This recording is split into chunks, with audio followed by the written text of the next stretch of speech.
What's up, everybody? Happy Monday. Hope all you're having a great day so far. Hope you had a great weekend.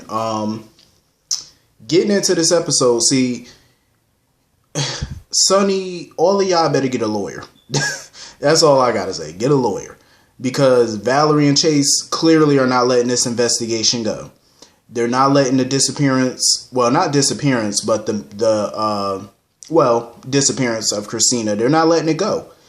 You know, they know she's missing. They know she need help because that's what she told Valerie on the phone. So they're not going to let it go. And of course, they went to Jordan and Margot about it. Margot, you know, Jordan was all in and she wanted to investigate this because she felt there was something there to investigate. Margot don't want to investigate it. She wants them to leave it alone. That's why I'm glad Chase asked her that question. Who are you protecting, Sonny or Shiloh? We all know she protecting Shiloh.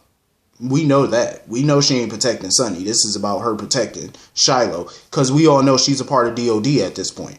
She's been taking courses there. So I'm actually happy Chase said he don't care. He willing to investigate it anyway. So now Chase and Valerie are basically about to go rogue. And they're about to investigate this on their own. They got permission from Jordan, basically, and Jordan is their boss.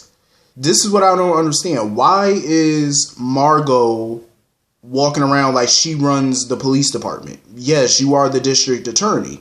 Last time I checked, the DAs do not have no authority over what case cops investigate.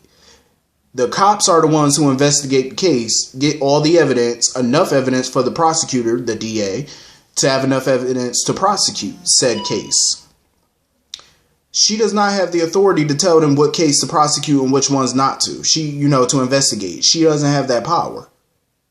She's not in charge of the police department. So I don't get why she gets to make that decision. So I'm glad they're ignoring her and they're investigating anyway.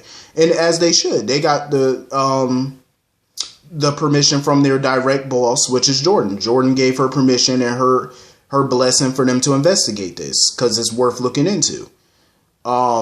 See, Valerie and Chase are smart. I will give them that. You know, I hate the way that, the PCPD is always dumbed down and stuff like that and made to look incompetent. I find it stupid.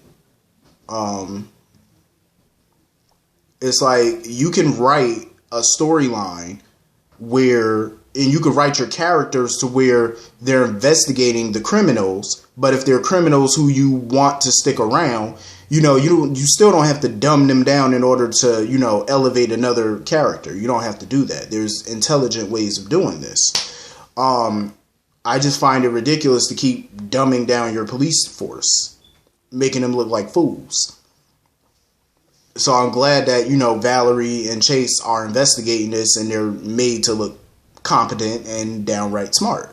Because they already know Sonny and Alexis and the rest of the Corinthoses pretty much know what's going on. They know a lot don't add up in this case. And it's worth looking into. So I'm glad that they're doing that. Jordan, she should have just listened to Curtis. Took it easy. Now she passing out and stuff because she's on borrowed time at this point. She needs a new kidney. She's not being honest with Curtis and, TJ, she wasn't honest with him. He basically had to, break a HIPAA law, probably several, by looking at her chart. She should have just listened to them, took the rest, because I agree, dialysis does not do nothing but prolong the inevitable. That's all it really does. That's like people with Alzheimer's taking all type of medications and stuff. It's not really helping you. It's just prolonging it. That's all it's really doing. Anyway, speaking of Curtis, so he's in Canada looking into this, who broke into the pharmacy. So he met this drug addict or whatever, drug dealer. And he was telling him, Curtis, about, who hired him to do it. So according to the drug dealer, it was some woman that hired him. And now Curtis wants to pay him more money to find out who the woman is that supposedly hired him to break into the pharmacy. Because they gave him a list of specific drugs that he was supposed to steal. Now here's my thinking. What if Ryan hired a woman to hire a guy, like an intermediate type thing. So nothing would trace directly to him. That would have been smart on his part. You know what I'm saying? Because usually some people who are in a run, they usually go through the person directly. You know what I'm saying? And usually when cops are looking for somebody or a bounty hunter, PI, whoever, they usually get the person that the guy hired. And if you go through the person that the guy hired, it usually leads you straight to the person. This guy is leading Curtis to a woman. And my guess is the woman would probably lead Curtis to Ryan. That would be my guess. I could be wrong, but it would be smart on his part to go through a third person, you know, a middleman, so to speak, to get this done. That would be downright brilliant on his part. We all know Ryan ain't stupid. Far from it. So Curtis is getting somewhere in his investigation, but I have a feeling Ryan is definitely going to slip him.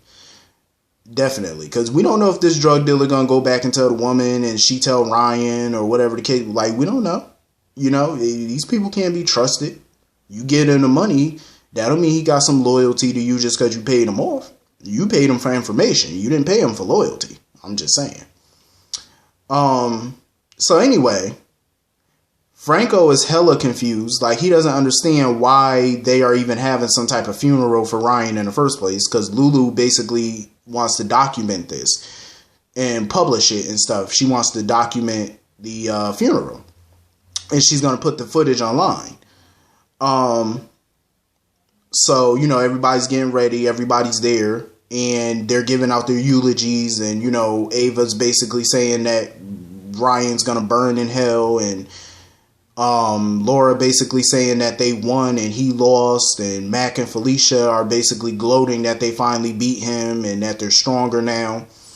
I can understand why Mac didn't want Felicia to be a part of this. I totally get where Mac is coming from. Mac is not having it.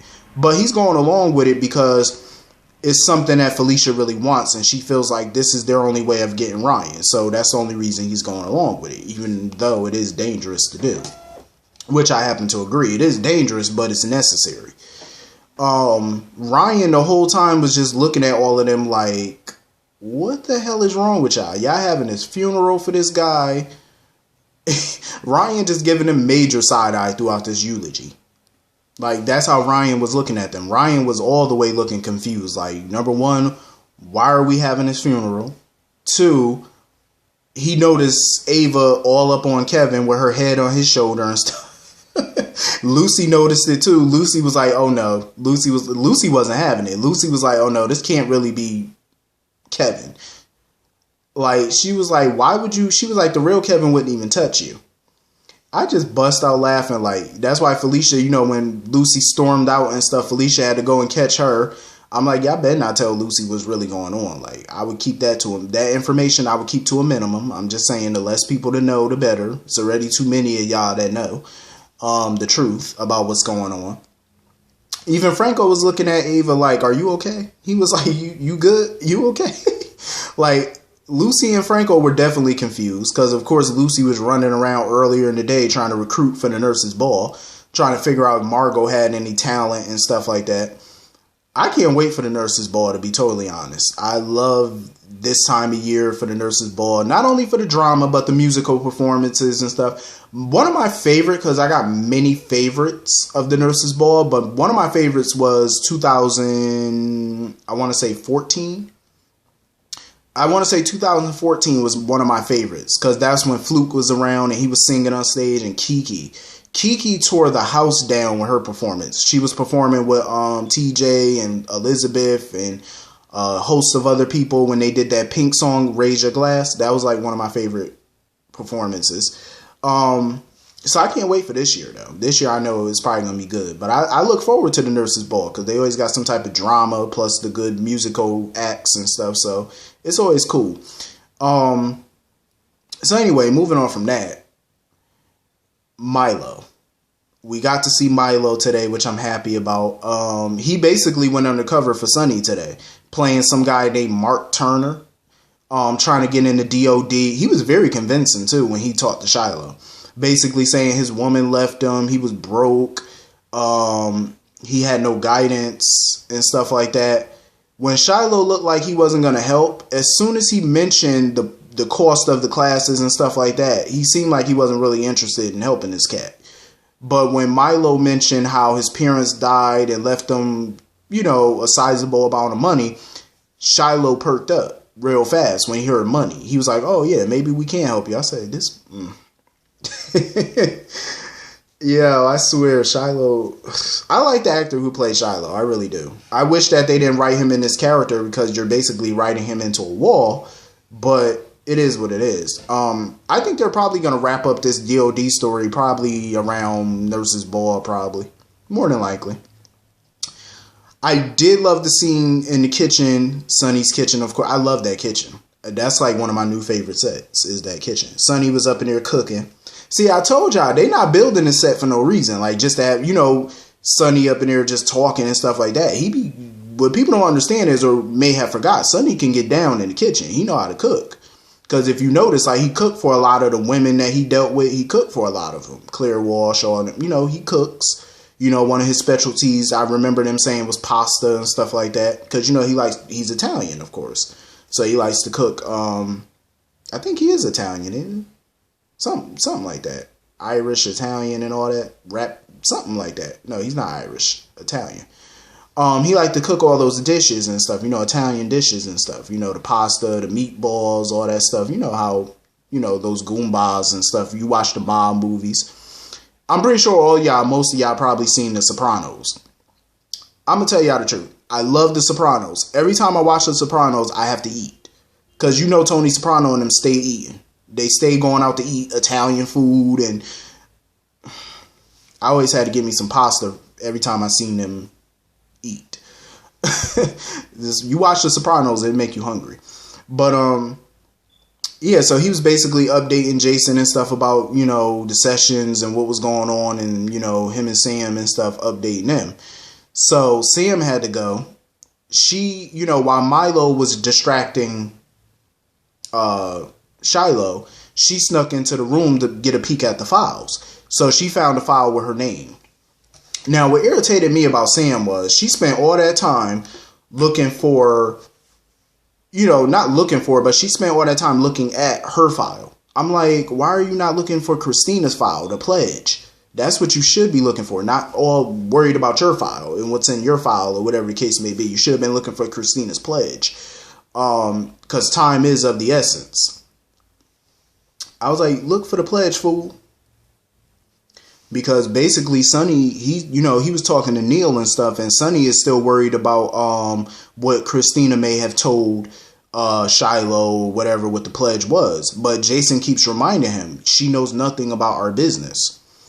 He just has to keep telling Sonny, like, the girl knows nothing about her business. Like, it can't be about the mob because she knows absolutely nothing about it. So now they're trying to figure out who she called. And basically, Jason and all them, they figured out that she called Valerie. So now Sonny knows that the cops are now involved. See, that's what I'm talking about. They got to cover up their tracks now. Now he need to tell Alexis what's going on, and y'all need to figure out what's y'all next move. Cover up your tracks, because now you got Chase and Valerie on the hunt, and Chase and Valerie already pretty much know that y'all are involved in this. So they just need proof. I'm like, y'all better get y'all lawyer. Y'all better call Diane and figure out some type of legal defense. It's only a matter of time for y'all up in bracelets and sitting up in that jail cell at the PCPD. It's a matter of time. I'm like, y'all better get y'all affairs in order. Sonny, you better tell Carly you're not going to see her for another 5 to 10 and tell her to good luck with the child. But y'all better figure out something, because y'all about to go to jail. Like, for real, they better figure out their next move, like, because Valerie and Chase are on y'all tail. So y'all need to figure out something, like, who's snitching, who gonna take the heat, who gonna cop to this, like, figure out y'all next move and figure it out quickly, because y'all got the police on y'all, so y'all better figure out something. But anyway, this was a pretty cool episode. I enjoyed this episode, actually. Hit the comment section, let me know what y'all thought about this episode. I will see you all later. Have a great day. Peace.